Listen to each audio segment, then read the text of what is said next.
The evolution of the Alliance to restore the Republic to the Rebel Alliance and eventually the New Republic is a remarkable story. It's perhaps one of the most radical transformations for a military force that we've seen in all of Star Wars history. This military organization started out as a loose coalition of various resistance movements that severely lacked unity, military material, and focus, and would eventually turn into one of the largest military forces in the galaxy, with a military-industrial complex that was capable of building its own battleships that could rival the feared Imperial-class Star Destroyer. So how did this ragtag group of freedom fighters succeed where so many other revolutions failed?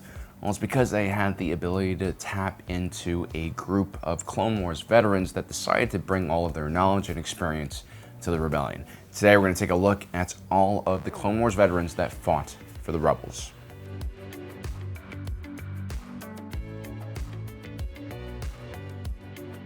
Raymus Antilles was not officially a part of the Grand Army of the Republic. Instead, he served as the captain of Senator Bail Organa's consular vessel. Given the senator's inclination to get as close to the action as possible during the Clone Wars, Raymus Antilles regularly found himself engaging Separatist forces both as a pilot and also as a part of a away team wielding a blaster. So he had a lot of combat experience. After the Republic fell, Raymus Antilles would stay on as Bail Organa's captain, first for the Tantive III, which served as a meeting point for fugitive Jedi Obi Wan Kenobi and Yoda after Order 66. Then Captain Antilles would continue serving the Organas even after Bail stepped down and allowed his daughter Leia to take over his Senate position. During the Battle of Scarif, the Tantive IV was inside of the Profundity's dry dock undergoing repairs. While trying to escape, the Battle of the Profundity was disabled and boarded by Darth Vader and a group of stormtroopers. The Death Star schematics stolen by the rebels were relocated onto the Tantive IV, which managed to escape the battle. Now, Captain Antilles' CR-90 Corvette was badly damaged, so his plan was to limp to Tatooine, if possible, and then ditch the ship there and find a new mode of transportation. Unfortunately, the ship was so damaged that it would just be intercepted by Vader's Devastator before they made it to the planet, and it would be boarded by a stormtrooper patrol. Antilles would organize a heroic resistance, but would ultimately be captured and interrogated by Darth Vader. Raymus Antilles would die before he gave up any information on where Princess Leia and the plans were. A very heroic death, but it would have been unnecessary had Antilles been carrying a lightsaber, which is one of the best ways to surprise a Sith Lord who's choking you to death with the Force. I got this guy from ownersaber.com, our sponsor for today's video. This is the First Dawn. It's a replica of Obi Wan Kenobi's lightsaber, the first one. Ownersaber.com manufactures some of the best lightsabers on this side of the Corellian run, and their products are guaranteed to not have any ancient Sith Lord souls trapped inside of them. Unlike their competitors, Ownersaber.com carries a wide range of different lightsabers, including these premium Xenopixel lightsabers. They actually have LED strips running throughout the length of the blade, which allows you to do cool stuff like this. There's all sorts of different modes and features in each one of these blades. They also carry dueling blades, which are a lot lighter and designed for parrying and sparring. And right now, all of their lightsabers come with a free display stand and 20% off. There's really nothing like jumping into the middle of a battle and boom, igniting your rainbow blade and attracting all that blaster fire directly to you and showing the world how manly you are. Anyway, guys, if you want an additional 10% off, you can use our promo code MEOW, that's all caps. We'll put that in the description down below with all of the other information and links. Thank you for your patience. On to the rest of the video.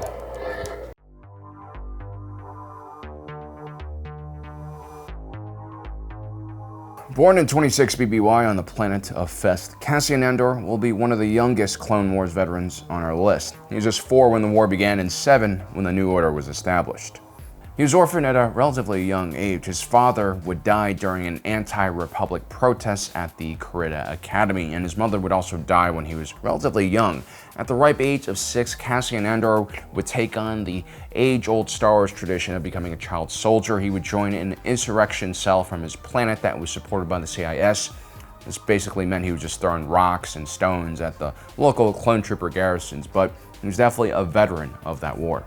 Many years later, Andor became a prized recruit for the Rebellion's intelligence service. General David Straven himself would mentor and bring Andor into the organization. The unassuming Andor was an excellent operative and especially skilled at covert and undercover insertions into Imperial bases.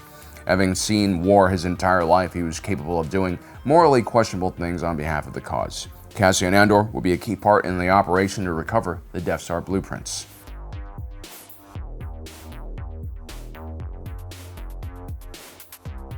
Fen Rao was a protector from the Mandalorian world of Concord Dawn. During the Clone Wars, he helped instruct clone fighter pilots and would also become the leader of Skull Squadron, a pro-Republic Mandalorian starfighter unit. After the war, Fen Rao would return back to the Concord Dawn system and help protect his planet. Unfortunately, the Mandalorian system had been taken over by the Empire. Fen Rao was forced to ally with them and guard all hyperspace travel that entered their system. Fen Rao would eventually make contact with a rebel unit known as Phoenix Cell. He would end up joining their cause after the Empire betrayed the Protectors and killed all of his men. Fen Rao would serve as the mentor for the rebel Mandalorian Sabian Wren, who would wield the Darksaber for a period of time during the Galactic Civil War.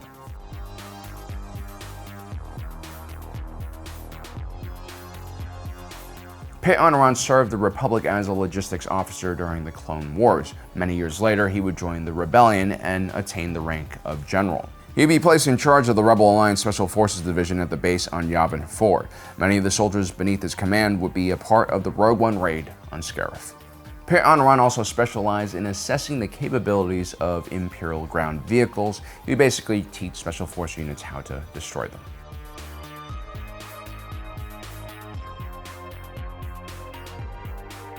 Most of you will be familiar with Captain Rex and his services as an ARC trooper during the Clone Wars and as the commander of the 501st Legion. He was well respected by both the Jedi he served beneath and also the clones that he commanded. He was involved in several major battles of the war, ranging from Christophsis, Mimbom, and Ryloth to the Second Battle of Geonosis, Umbara, and the Siege of Mandalore. Captain Rex also went on several covert ops missions with Jedi Strike Forces. He would be involved in the raid on the high-security Citadel prison on Lola Sayu and the raid on Nuvo Vindi's lab on Naboo, which was making weaponized versions of the Blue Shadow virus. Captain Rex managed to survive the entire war somehow. His general, Anakin Skywalker, liked to get involved in almost every battle and usually used very aggressive and dangerous tactics. The good captain even went up against dangerous Sith like Asajj Ventress and lived to tell the tale.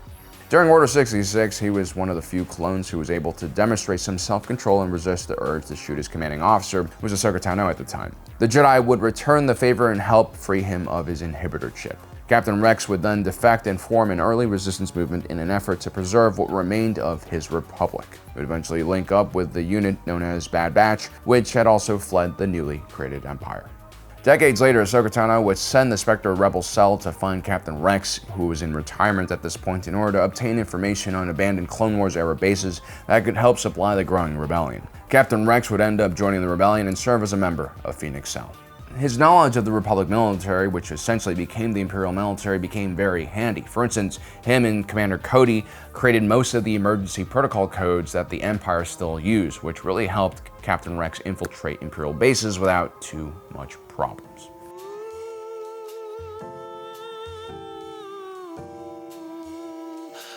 Gregor was an elite clone commando during the Clone Wars. At the end of the war, he was tasked by the Galactic Empire to train a new generation of troopers known as TKS troopers, who were basically the precursors to the Stormtrooper Corps. Gregor, who always had issues with authority, decided he didn't want to do this, and so he tries to run away.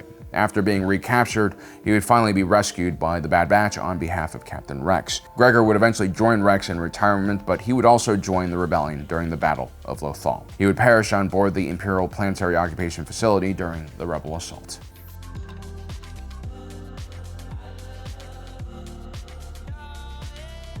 Clone Commander Wolf was the leader of the 104th Battalion's Wolf Pack Squad. They worked closely alongside Plo Koon during the Clone Wars. Commander Wolf would survive the Clone Wars somehow and remove his behavioral modification chip. He would also join Captain Rex and Gregor in retirement during the Imperial era. Commander Wolf would join Phoenix Cell during the Battle of Lothal as well and help free the planet from Imperial occupation.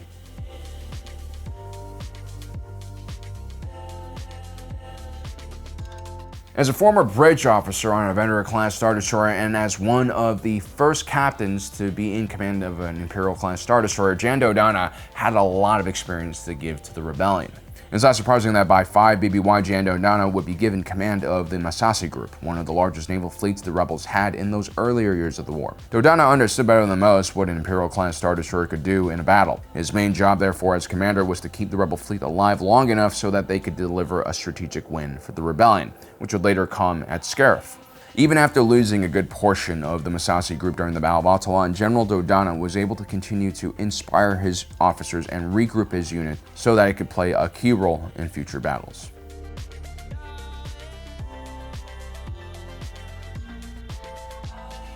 Caleb Dune was just a Padawan when Order 66 was executed. The young boy had fought in several battles during the Clone Wars as a junior commander, including on Megiddo and Collar. He had just enough experience to survive the purge that followed, and he made it all the way to adulthood, unlike many other Jedi. By then, he had changed his name to Kanan Jarrus, and he had linked up with a group of rebels known as the Spectres, which was a part of the larger rebel unit known as Phoenix Cell. He would play a huge part in the low-flawed resistance movement, and although he perished before he saw the planet become free, Rainbow Blade! He would be honored as a great hero because of his actions. During his time as a rebel, he would train Ezra Bridger to become a very talented Jedi, and he would also defeat the Grand Inquisitor in one-on-one combat.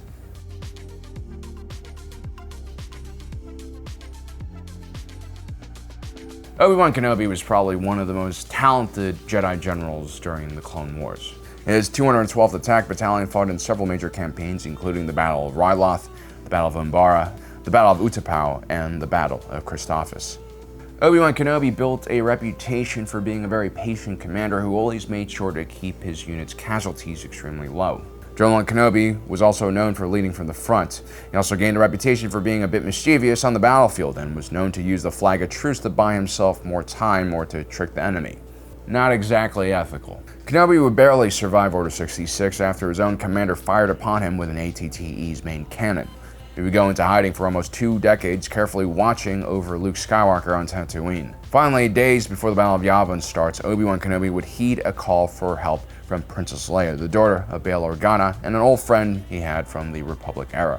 Obi Wan Kenobi would help rescue Princess Leia from the Death Star with Luke and Han Solo, but when Darth Vader caught up with the infiltration team, Obi Wan Kenobi would stay behind and sacrifice himself to buy the rebels a bit more time.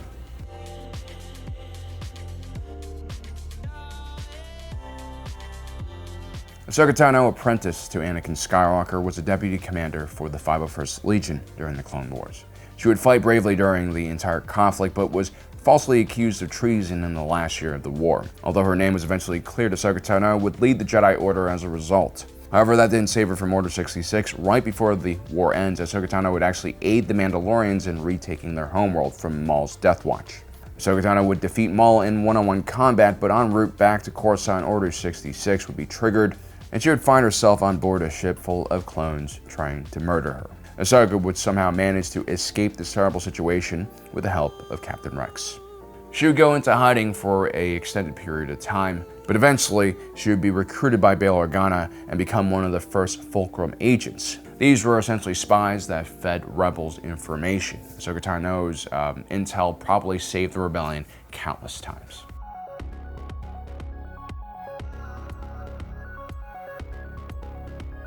Gal Akbar was assigned to the Mon Calamari Guard, which protected the king of the Mon Cala people.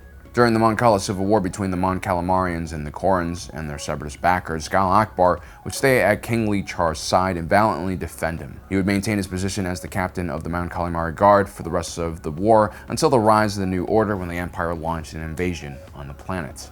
When King Li Char was captured by the Empire, Gal Akbar was forced to flee off-planet. He would join the rebellion. The Mon Calamarian warrior would be made into an admiral in the Rebel Alliance fleet and was widely considered one of the greatest strategic minds in that organization. He was actually one of the few commanders who posed a threat to the Chiss Grand Admiral known as Thrawn. It would be Admiral Akbar's decisive leadership during the Battle of Endor and his ability to sniff out traps. It's a trap! That would lead to the destruction of the second Death Star and the creation of the New Republic.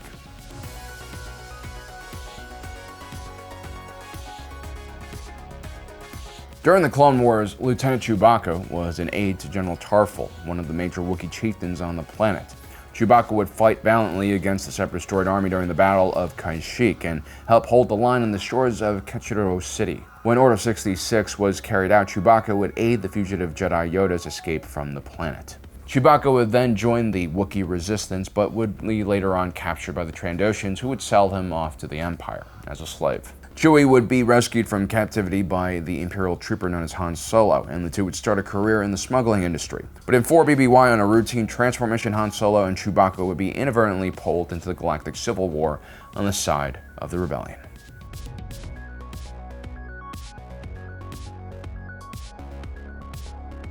Saw Gerrera started out his soldiering career as a guerrilla fighter on his native world of Onderon. He would get training from the Republic as a part of their foreign internal defense mission on the planet. After the death of his sister, Saw Gerrera would become the leader of the Onderonian resistance movement. After the Clone Wars ended and the Empire rose in its place, Saw Gerrera would once again return to the jungles and begin resisting the new occupiers on his home planet. Eventually, this movement would grow in size and spread to other planets, and his unit would be known as the Partisans. This infamous group would be known as one of the most violent units within the Rebel Alliance movement.